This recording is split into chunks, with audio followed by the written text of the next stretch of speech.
ನಮಸ್ಕಾರ. ಇವತ್ತು ಮಧ್ಯಾಹ್ನ ಎಸ್.ಎಲ್. ಭೈರಪ್ಪನವರು ನಮ್ಮೆಲ್ಲರನ್ನೂ ಅಗಲಿ ಸದ್ಗತಿಯನ್ನು ಪ್ರಾಪ್ತಿ ಮಾಡಿಕೊಂಡಿದ್ದಾರೆ.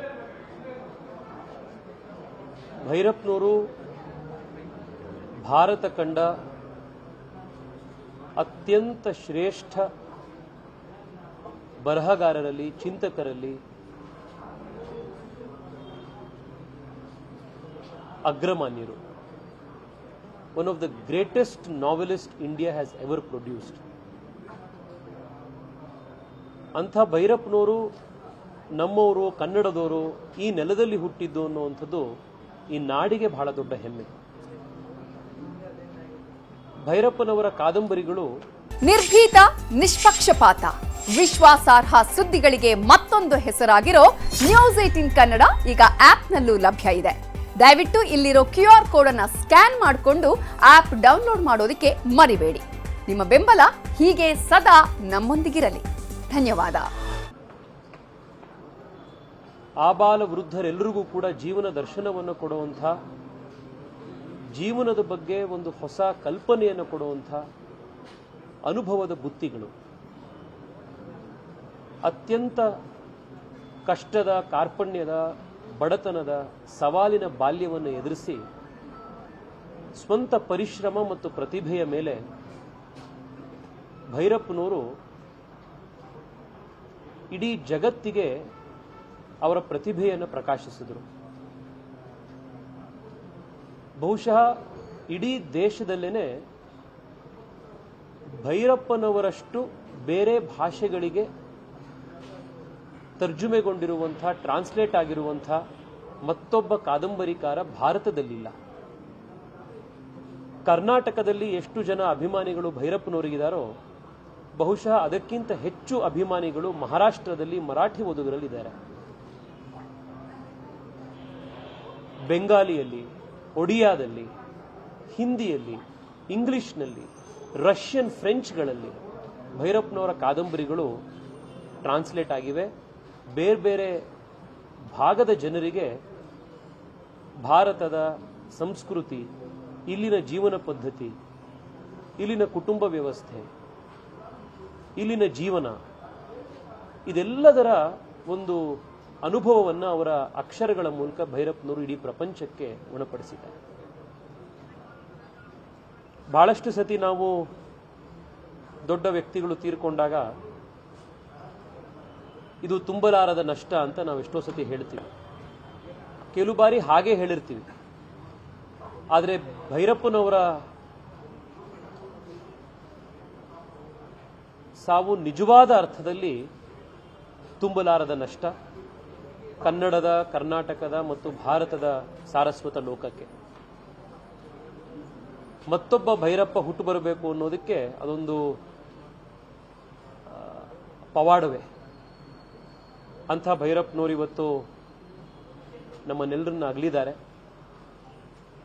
ಕಳೆದ ಹಲವಾರು ತಿಂಗಳುಗಳಿಂದ ಸ್ವಂತ ಮಗನಂತೆ ನಿಂತು ವಿಶ್ವೇಶ್ವರ ಭಟ್ರು ಭೈರಪ್ಪನವರನ್ನು ನೋಡಿಕೊಂಡಿದ್ದಾರೆ. ರಾಷ್ಟ್ರೋತ್ಥಾನದ ಈ ಆಸ್ಪತ್ರೆಯಲ್ಲಿ ಭೈರಪ್ಪನವರನ್ನ ಕಳೆದ 1 ವರ್ಷದಿಂದ ಯಾವುದೇ ಸಮಸ್ಯೆ ಬಂದರೂ ಕೂಡ ಅವರಿಗೆ ಯಾವುದರಲ್ಲೂ ಕಡಿಮೆ ಆಗದಲ್ಲಿರೋ ರೀತಿ ಇಲ್ಲಿನ ಡಾಕ್ಟರ್ಗಳು, ರಾಷ್ಟ್ರೋತ್ಥಾನ ಆಸ್ಪತ್ರೆಯ ಎಲ್ಲ ವಾಲಂಟಿಯರ್ಸು ಅವರಿಗೆ ಎಲ್ಲ ರೀತಿಯ ಉಪಚಾರವನ್ನು ಕೊಟ್ಟಿದ್ದಾರೆ. 95 ವರ್ಷಗಳ ಪೂರ್ಣ ಜೀವನವನ್ನು ಭೈರಪ್ಪನವರು ನಡೆಸಿ 100 ಕಾಲ ನಮ್ಮೆಲ್ಲರಿಗೂ ಮತ್ತಷ್ಟು ಅವರ ಅಕ್ಷರದ ಮೂಲಕ ಪ್ರೇರಣೆ ಕೊಡುವಂಥ, ಅಜರಾಮರರಾಗಿ ನಮ್ಮೆಲ್ಲರ ಮಧ್ಯೆ ಇರುವಂಥ ಕೆಲಸವನ್ನು ಅವರು ಮಾಡಿದ್ದಾರೆ. ಮಾನ್ಯ ಪ್ರಧಾನಮಂತ್ರಿಗಳು ಕೂಡ ಇವತ್ತು ಭೈರಪ್ಪನವರ ಸಾವಿನ ವಿಚಾರ ಗೊತ್ತಾದ ಕೆಲವೇ ನಿಮಿಷಗಳಲ್ಲಿ ಮಾನ್ಯ ಪ್ರಧಾನಮಂತ್ರಿಗಳು ಅವರ ಶೋಕವನ್ನು ವ್ಯಕ್ತಪಡಿಸಿದ್ದಾರೆ. ರಾಜ್ಯ ಸರ್ಕಾರವೂ ಕೂಡ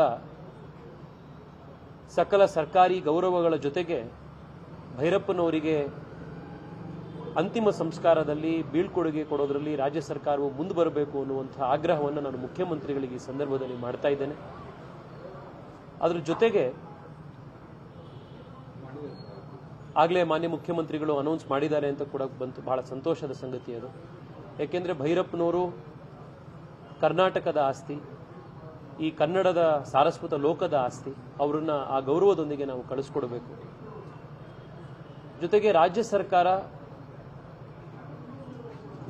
ಭೈರಪ್ಪನವರ ಹೆಸರಿನಲ್ಲಿ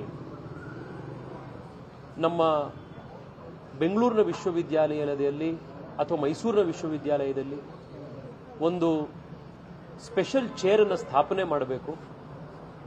ಕನ್ನಡದಲ್ಲಿ ಯುವ ಕಾದಂಬರಿಕಾರರಿಗೆ, ಬರಹಗಾರರಿಗೆ ಪ್ರೋತ್ಸಾಹ ಮಾಡುವಂಥ ದೃಷ್ಟಿಯಲ್ಲಿ ಭೈರಪ್ಪನವರ ಹೆಸರಿನಲ್ಲಿ ಒಂದು ಚೇರು ಮತ್ತು ಒಂದು ಸ್ಕಾಲರ್ಶಿಪ್ ಅನ್ನು ರಾಜ್ಯ ಸರ್ಕಾರ ಸ್ಥಾಪನೆ ಮಾಡಬೇಕು ಅನ್ನುವಂಥ ಒಂದು ಮನವಿಯನ್ನು ಕೂಡ ಮಾಡ್ತಾ ಇದ್ದೀನಿ. ಭೈರಪ್ಪನವರು ಅತ್ಯಂತ ಬಡತನದ ಕುಟುಂಬದಲ್ಲಿ ಹುಟ್ಟಿದ್ದಂಥವ್ರು. ಅವರೇ ಭಿತ್ತಿಯಲ್ಲಿ ಬರ್ಕೊಂಡಿದ್ದಾರೆ. ವಾರಾನ್ನ ಮಾಡಿ ಇವತ್ತೊಬ್ಬರ ಮನೆಯಲ್ಲಿ ಮತ್ತೊಬ್ಬರ ಮನೆಯಲ್ಲಿ ಊಟ ಮಾಡಿ ಅವರು ವಿದ್ಯಾಭ್ಯಾಸವನ್ನು ಪಡ್ಕೊಂಡಿದ್ದು.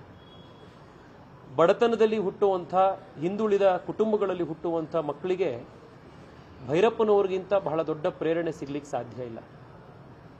ಅಂಥ ಪ್ರತಿಭಾನ್ವಿತ ಬಡ ವಿದ್ಯಾರ್ಥಿಗಳಿಗೆ ಭೈರಪ್ಪನವರ ಹೆಸರಿನಲ್ಲಿ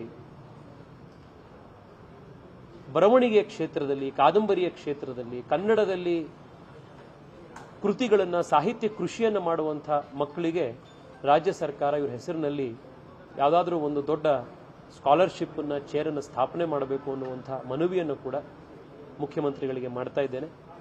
ಮತ್ತೊಮ್ಮೆ ಸಮಸ್ತ ಕರ್ನಾಟಕದ ಜನರ ಪರವಾಗಿ, ನಾಡಿನ ಜನರ ಪರವಾಗಿ, ದೇಶದ ಜನರ ಪರವಾಗಿ ಭಗವಂತನಲ್ಲಿ ಭೈರಪ್ಪನವರಿಗೆ ಸದ್ಗತಿ ಸಿಗಲಿ ಅಂತ ಹೇಳಿ ಪ್ರಾರ್ಥನೆ ಮಾಡ್ತಾ ಇದ್ದೀನಿ. ನಾಳೆ ಬೆಳಗ್ಗೆ 8 ಗಂಟೆಯಿಂದ ಮಧ್ಯಾಹ್ನ 1 ಗಂಟೆಯವರೆಗೆ ಬೆಂಗಳೂರಿನ ರವೀಂದ್ರ ಕಲಾಕ್ಷೇತ್ರದಲ್ಲಿ ಭೈರಪ್ಪನವರ ಪಾರ್ಥಿವವನ್ನು ಇಡಲಾಗತ್ತೆ. ಸಾರ್ವಜನಿಕರ, ಅವರ ಅಭಿಮಾನಿಗಳ ಅಂತಿಮ ದರ್ಶನಕ್ಕೋಸ್ಕರ ನಾನು ವಿಶೇಷವಾಗಿ ಕನ್ನಡದ ತಂದೆ ತಾಯಿಗಳೆಲ್ಲರಲ್ಲೂ ರಿಕ್ವೆಸ್ಟ್ ಮಾಡ್ತಾ ಇದ್ದೀನಿ. ನಾಳೆ ನಿಮ್ಮ ಮಕ್ಕಳನ್ನ ಆದರೆ ದಯವಿಟ್ಟು ಭೈರಪ್ಪನವರ ಅಂತಿಮ ದರ್ಶನವನ್ನು ಪಡ್ಕೊಳ್ಳಿಕ್ಕೆ ಕರ್ಕೊಂಡು ಬನ್ನಿ. ಭೈರಪ್ಪನವರ ಬಗ್ಗೆ ನಿಮ್ಮ ಮಕ್ಕಳಿಗೆ ತಿಳಿಸಿ ಹೇಳಿ. ಮನೆಯಲ್ಲಿ ನೀವು ಭೈರಪ್ಪನವರ ಕಾದಂಬರಿಗಳನ್ನು ಇಟ್ಟು ಮಕ್ಕಳಿಗೆ ಅವರ ಸಾಹಿತ್ಯದ, ಅವರ ಕಾದಂಬರಿಗಳ ಪರಿಚಯ ಮಾಡಿಕೊಡಿ. ನಾವು ಕನ್ನಡಿಗರಾಗಿ ಹುಟ್ಟಿ ಭೈರಪ್ಪನವರನ್ನು ಓದಲಿಲ್ಲ ಅಂತಂದರೆ ನಮ್ಮ ಜೀವನ ವ್ಯರ್ಥ. ಅಂಥ ದಿಗ್ಗಜ ಪ್ರತಿಭೆ ಇದ್ದಂಥ ಭೈರಪ್ಪನವರನ್ನ ಆ ಪರಿಚಯವನ್ನು ಮಕ್ಕಳಿಗೆ ಮಾಡಿಕೊಡಿ ಅಂತ ಹೇಳಿ ತಂದೆ ತಾಯಿಗಳಿಗೆ ಈ ಸಂದರ್ಭದಲ್ಲಿ ನಾನು ಮನವಿ ಮಾಡ್ತಾ ಇದ್ದೀನಿ. ನಮಸ್ಕಾರ. ನಿರ್ಭೀತ, ನಿಷ್ಪಕ್ಷಪಾತ, ವಿಶ್ವಾಸಾರ್ಹ ಸುದ್ದಿಗಳಿಗೆ ಮತ್ತೊಂದು ಹೆಸರಾಗಿರುವಂತ ನ್ಯೂಸ್ 18 ಕನ್ನಡ ಈಗ ಆಪ್ನಲ್ಲೂ ಲಭ್ಯವಿದೆ.